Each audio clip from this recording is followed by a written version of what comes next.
నాయకుడంటే ఎప్పుడు సింహాసనం మీద కూర్చునేవాడు కాదు. ప్రజలతో తాను ఎక్కడ కూర్చుంటే దానినే సింహాసనంగా భావించేవాడు.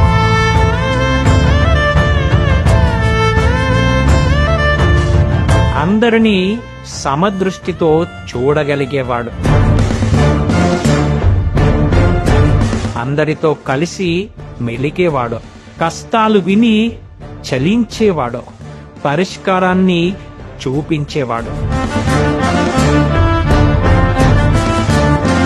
కించిత్ గర్వం కూడా ఎరుగని గొప్ప లక్షణాలు కలవాడు.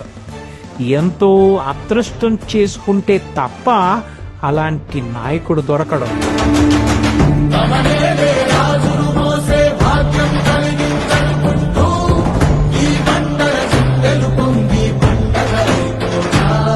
పేదలకు న్యాయం జరిగే వరకు, మీ జీవితాల్లో వెలుగు వచ్చే వరకు మీకు అండగా ఉంటానని మరొక్కసారి అందరికీ హామీ ఇస్తున్నాను.